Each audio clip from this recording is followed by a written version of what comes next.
Can I just see a show of hands? How many people speak English and kind of understand what I'm saying? Okay, perfect. How many people understand nada? Okay. Nada I just want to get an understanding of what kind of people we have here. Do we have musicians? Do we have artists? People in TV? Anyone who's a musician? Can you just raise your hand? Okay. People in television or movies, that sort of thing. What else do we have? Who else do we have here? Dancers, okay. Visual arts. Visual arts, okay. Motion graphics. Motion graphics. Okay, excellent. I have to start each talk. This is a free information night. I need to be clear that I'm not a lawyer, okay? So I'm going to give you all the information I know, everything I've learned over the last 8 years. But when we talk about your individual specific case, I suggest everyone talk to a lawyer. It's a very involved process, and I don't want to give people, the wrong idea. Okay? Moving on. No one's scratching their head. Okay, good. So today, I want to just firstly explain the steps of getting the visa, what you need to do, what they're looking for, what the immigration service is, what you need to provide to them to show them that you are eligible for this visa. I'm also going to try and explain important words. I've written some of them down here. I can see you're writing notes. I'm going to try and define each one of these. And if while I'm talking there's a word that comes up that you don't understand, just raise your hand and we'll try and explain each one. That's what tonight is all about. I'm going to look at the US immigration website, and I'm going to break down every word and so you understand all the concepts. Okay? So now let's talk about the reason we're all here, the O1 visa. Okay. Alien of extraordinary ability. Doesn't mean you're green and you've got little things. It means you're a foreigner to the US. Okay?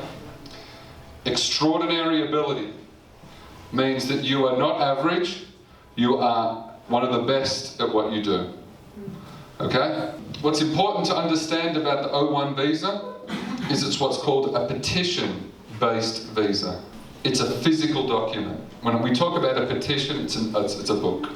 Okay? Now, if I'm a dancer, I can't show them my latest dance. Okay? But what I can show them is reviews. I can show them what they call physical evidence. We'll talk about evidence in a minute. But like this is what I'm saying. Immigration isn't going to come to your show and watch you. They want to see what people have written about you. They want to see what tangible evidence there is about you. What's important to understand about this visa is you can either work full-time for one company or you can work through an agent for multiple companies. Okay? So, the person applying is known as the beneficiary, so I'm going to use the term B.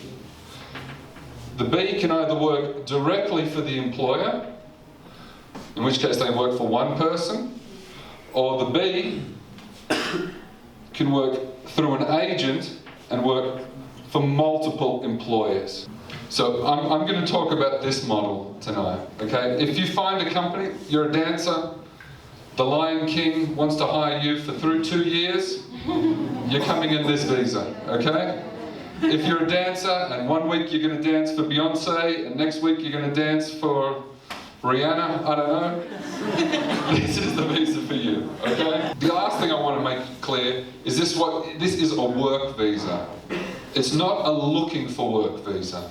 That means when you apply for this visa, you need to have some work lined up. Okay, we'll talk a little bit more about this, but you need to have what's called a letter of intent from a company in the US. That doesn't guarantee that they're going to hire you, but they intend to hire you if you get this visa. It's a very important part of working as a contractor. Fine. I pulled this directly from the immigration website, and I want to talk this through for a minute. I've put it in Spanish and in English so that we can try and look at both. But when you go to a lawyer and you explain your case, this is what they're looking for. So, evidence is proof, yeah? Evidence is something that's written or proven. Evidence that the recipient is the person applying, has been nominated for an award or prize of national or international significance, such as an Academy Award, an Emmy Award, a Grammy Award, or a Directors Guild Award. Don't panic. Nobody has this, okay? A lot of people read this, and they go, okay, no. Okay? There's 6, 7 criteria. You only need to satisfy 3. Act, or participated in as a leading figure in a production. This is important. They want to feel that you were the lead. You played a lead role. Does not mean you were the lead actor. Okay? I'm an editor. I play a lead role in the post-production of a successful show. That's okay. You can be a head of a department, you can be a head of something. You cannot be a production assistant, okay? I was a production assistant on Titanic. So what, okay? Means nothing. They want to see that you have played a lead role in productions or events with distinguished reputation, okay? That means important shows. You know, not just your local community show for 10 people. It needs to be productions of a distinguished reputation. Okay? As evidence, as proof, right? The way you're going to prove this is by critical reviews, advertisements, presentations, publications, advertising contracts, or endorsements. Okay, so what they're looking for is public, or things that are it could be a website, could be a magazine or a newspaper, but they want something written publicly about you in this criteria, okay? Another criteria, achieve national or international recognition for their achievements as evidenced by critical reviews, material published by or about the beneficiary in newspapers, trade journals, publications, or testimonials. A record of commercial success or popular acclaim as evidenced by titles, sorting, or position in professional field, box office receipts, ratings of shows, other occupational achievements reported in publication. Same thing, guys. If it's written in a newspaper, or if it's written somewhere publicly, then that is proof that you are exceptional.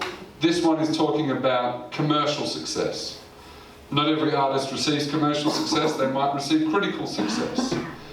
But this is one of the areas. If you've worked on a show that was #1 in its time slot, or it did very well in Colombia, you might satisfy that criteria.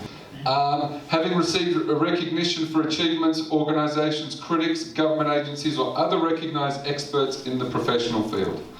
We're going to talk about this in a minute. Part of this visa is getting letters from people you've worked with. Okay? You might talk to the head of Pepsi, or you might get a letter from an agency saying he is one of the best, copywriters? I'm the art director. Art director. He's one of the best art directors I've ever worked with.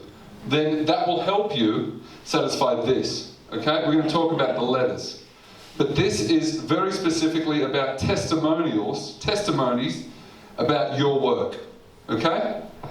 I'm the head of Pepsi. I have a $50 million budget every year. I expect the people who work for me to be the best. Your name is one of the best art directors I've ever worked with. Don't worry, you don't have to write this. The lawyer writes it for you and then you send it off.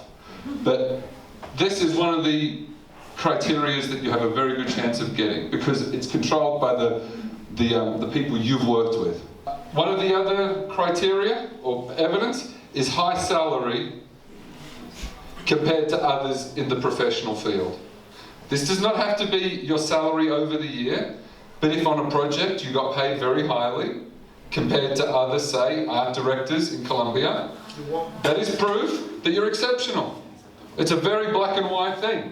Someone earns a lot of money, they must be good. And there's one last one here, which is considered what? A catch-all, or a safety net. If these don't apply to your profession or for your art, it says, if standards described does not apply to your occupation of the beneficiary being the person applying, the petitioner can provide comparable evidence. That's where something like Twitter clicks does count, okay?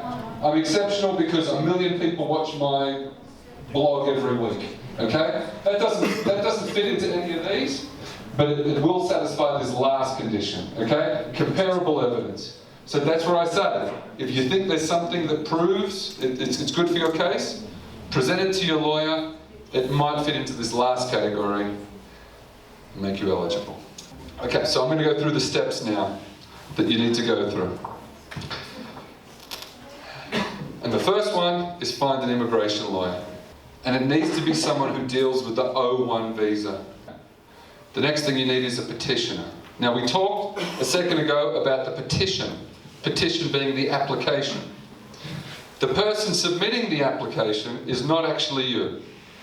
It's a company or a person in the United States, okay? I do that. Stern Deeds acts as a sponsor or petitioner, but that is an essential part of this visa. And there will need to be a contract, right? The sponsor will explain that there's a contract, and the beginning of the petition will explain why they want you to come to the US. Okay, let's talk about the letters of reference. These are letters written to the Department of Immigration by experts in your field who can explain why you're extraordinary, okay? Working with someone you've worked with, someone who knows your work. They won't write the letter, the lawyer will write the letter, they'll say, yep, they'll sign it, they'll send it back to you, okay? Important people don't have time to write letters. So what we do is we write the letter for them, we ask them to sign it, put it on their company letterhead and send it back, okay? These letters should be a variety of people.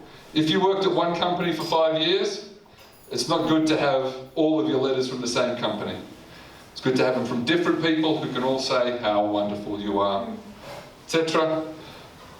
We were talking before about letters from academics. Avoid too many letters from there. Again, it doesn't show that you're an exceptional professional. It shows that you're an exceptional student.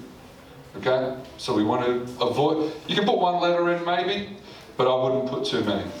Letters are used to set up your case.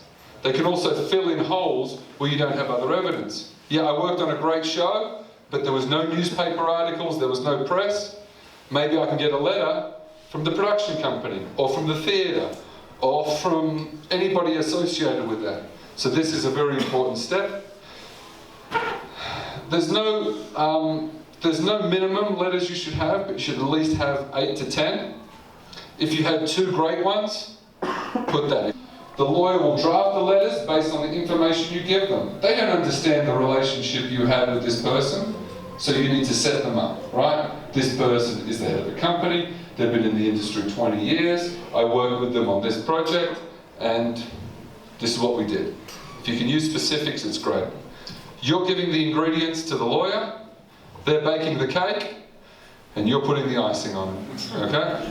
You need to provide a work itinerary. And the way you do that is, like I mentioned earlier, it's what's called a deal memo or a letter of intent. Just speaking perfectly honestly, most people have the most trouble with this. Because it's fine to get a letter from someone to sign, but to get a letter stating that they plan to hire you, that's a challenge. And really, it's not that difficult. I like to call it a verbal contract on paper. But immigration needs to see something in black and white, right? It's not, oh, I'd love to have him play piano in my bar a couple of nights a week. No, I plan to hire him from this day to this day as a pianist under these terms at this location, okay? I want to be clear on that, okay? It's not a contract. It's merely an intention. What happens if you have like 3 people that want to work with you? Perfect. It's okay. Okay? You're going to get them sign one of these. Okay. Okay? You'll also need to provide evidence. We talked about the different kinds of evidence. It could be newspaper articles, it could be contracts, it could be anything else. So I would present everything to the lawyer and show them everything you've ever worked on that you think might help. Also need what is called an advisory opinion. This is a letter from a union or some organisation in the US that allows you to work. Okay, submit application and get visa stamp. Then if you currently have a tourist visa, you can apply to an O1B visa. If you have a tourist visa and you want to transfer to an O1 visa, that should be okay. And also, you don't necessarily have to speak English to apply for this visa. Okay, it's not a requirement. It definitely helps you if you want to work with people in the United States. But if you want to move to Miami and work for Telemundo exclusively, that's okay, as long as you're exceptional. Okay?